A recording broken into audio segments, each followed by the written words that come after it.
हैं chapter number 4 जिसका नाम है ईमानदारी, ऑनेस्टी। ये चैप्टर बहुत ज्यादा इम्पोर्टेंट होने वाला है आपके एग्जाम्स में, तो आपको कोई भी डाउट रहता है आप कमेंट सेक्शन में जरूर बताइए। और ईमानदारी, ऑनेस्टी, ये चैप्टर बहुत ज्यादा इम्पोर्टेंट इसलिए भी है क्योंकि ये हमारी डेली लाइफ में भी बहुत ज्यादा महत्व रखता है। क्या? ईमानदारी। ईमानदारी हमारी डेली लाइफ में भी बहुत ज्यादा महत्व रखती है, इसलिए आप इस लेक्चर को पूरा देख के जाएं और ध्यान से देखें। ठीक है, चलिए शुरू करते हैं। आज बहुत इंटरेस्टिंग चैप्टर हम पढ़ने वाले हैं। चलिए शुरू करते हैं। ईमानदारी, ऑनेस्टी। ठीक है, ये बहुत ज्यादा इंपॉर्टेंट होने वाला है, तो आप इसको अच्छे से देखेंगे। ठीक है, चलिए शुरू करते हैं। बहुत समय पहले की बात है, कंचनपुर नगर में एक धनी आदमी रहता था। यानी कि ये बात बहुत पहले की है कि कंचनपुर नगर नाम की एक जगह थी, वहां पे एक धनी आदमी रहता था, काफी धन दौलत वाला। उसके पास काफी धन दौलत थी, जैसे कि मैंने आपको बताया धनी आदमी मतलब जिसके पास काफी धन दौलत होती है। नगर के बाहर उसका एक बहुत बड़ा बाग था। नगर के बाहर ही मतलब जहां वो रहता था पास ही में उसका एक बहुत बड़ा बाग था। एक दिन एक गरीब आदमी काम की तलाश में उधर आया। धनी आदमी ने उसको इधर उधर घूमता देखकर उसकी परेशानी का कारण पूछा। यानी कि एक जो आदमी था वो उधर आया जहाँ पे धनी आदमी रहता था, तो उस जो गरीब आदमी था वो काम की तलाश में था। यदि कोई काम मिल जाए तो आपका बहुत उपकार होगा, यदि आप मुझे कोई काम दे दे, काम दिला दे तो आपका बहुत उपकार होगा। धनी आदमी ने कहा, तुम क्या काम कर सकते हो? धनी आदमी ने उनसे पूछा, बताओ तुम क्या काम कर सकते हो? गरीब आदमी ने कहा, कोई भी काम जो मिल जाए। यानी कि जो गरीब आदमी था वो किसी भी तरीके का काम करने को राजी था, तो कह रहा था मुझे कोई भी काम मिल जाए। धनी आदमी ने कहा, मेरा आम का एक बगीचा है, उसकी रखवाली करोगे? जो धनी आदमी थे उन्होंने गरीब आदमी से कहा, मेरा तो आम का बगीचा है, क्या तुम उसकी रखवाली करोगे? तो गरीब आदमी ने उत्तर दिया, ठीक है, मुझे रखवाली का काम मंजूर है। जो गरीब आदमी ने था, ठीक है मुझे तो रखवाली का काम मंजूर है, मैं कर लूंगा वो काम। फिर उसके बाद वह आदमी उस दिन से बगीचे की रखवाली करने लगा। जो गरीब आदमी था वो उस दिन के बाद से बगीचे की क्या करने लगा? रखवाली करने लगा। वह अपना काम मेहनत और ईमानदारी से करता था। वह अपना काम बहुत ज्यादा ईमानदारी और बहुत मेहनत से करता था। काम करते करते उसे कई वर्ष बीत गए, यानी कि उसे बहुत साल हो गए काम करते करते वहां पर। एक दिन धनी आदमी के यहाँ कुछ मेहमान आ गए। जो धनी आदमी थे उनके यहाँ कुछ मेहमान आए। उसने रखवाले को बुलाकर कहा, तो उन्होंने जो रखवाला था वहां का, जो वहां की रखवाली कर रहा था आम के बगीचे की, उन्हें बुलाकर कहा, बगीचे से कुछ मीठे आम तोड़ कर ले आओ। उन्होंने कहा कि कुछ मीठे आम तोड़ के ले आओ। घर पर कुछ मेहमान आए हुए हैं। उन्होंने कहा कुछ मीठे आम तोड़ के ले आओ, कुछ मेहमान आए हुए हैं। रखवाला बाग से कुछ आम तोड़कर मालिक के घर दे आया।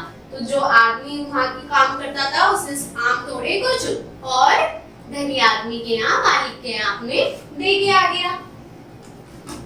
धनी आदमी ने जब आमों को मेहमानों के साथ बैठकर खाया तो पता चला कि सभी आम खट्टे हैं। जब धनी आदमी ने सभी मेहमानों के साथ बैठ के वो आम खाने शुरू करे तो पता चला सारे आम तो खट्टे हैं।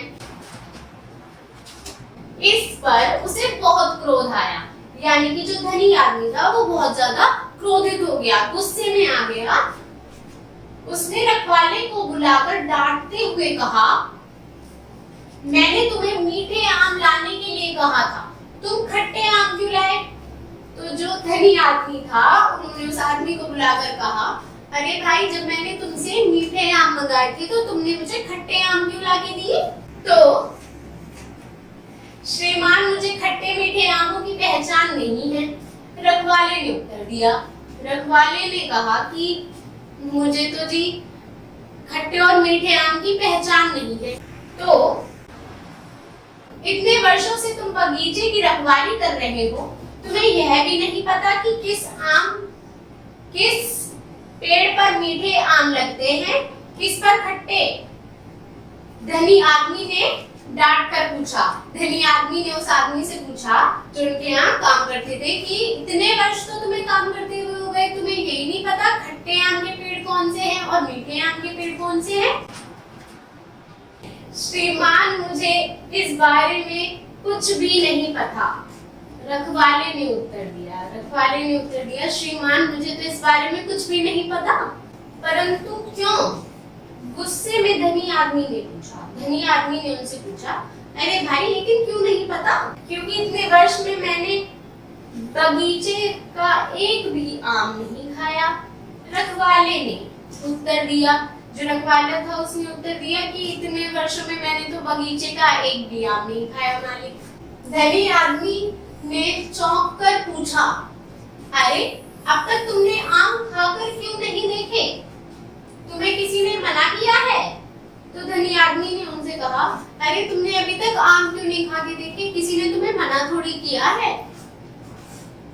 रखवाले ने विनम्र भाव से उत्तर दिया, सेठ जी, आपने मुझे कभी आम खाने के लिए कहा ही नहीं।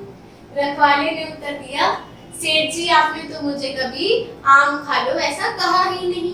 अरे, इसमें भी कहने की कोई बात है? तुम सारा दिन बगीचे में रहते हो, तुम चाहते तो कभी भी आम खा सकते थे। धनी आदमी ने कहा।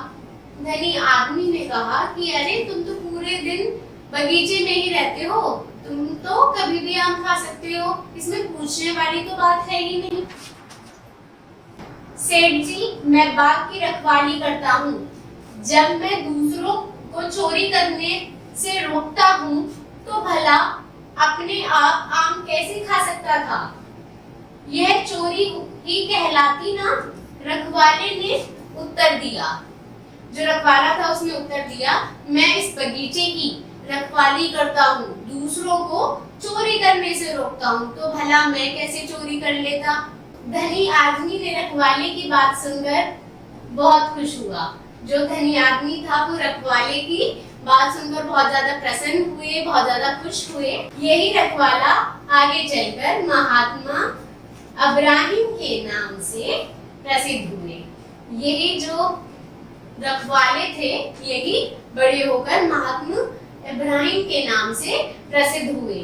तो इस स्टोरी से हमने क्या जाना कि ईमानदारी कितनी बड़ी चीज है और ईमानदारी आपको कितना आगे लेकर जा सकती है। ईमानदारी मानव का सबसे बड़ा उत्तम गुण है, यानी कि ईमानदारी जो होती है वो मनुष्य का सबसे उत्तम, सबसे ज्यादा अच्छा गुण माना जाता है हर मनुष्य में। इसलिए ही मैंने आपसे कहा था ये चैप्टर सिर्फ हमारी पढ़ाई के लिए ही नहीं, हमारे डेली लाइफ में भी बहुत ज्यादा महत्व रखता है। होप ये लेक्चर आपको बहुत अच्छे से समझ आया होगा, आपको सारी एक्सप्लेनेशन अच्छे से समझ आई होगी। कोई डाउट है, कुछ भी है, आप तुरंत मुझसे कमेंट सेक्शन में पूछ सकते हैं। फटाफट कमेंट कर देना और वीडियो को लाइक कर देना। और बच्चों, थैंक यू।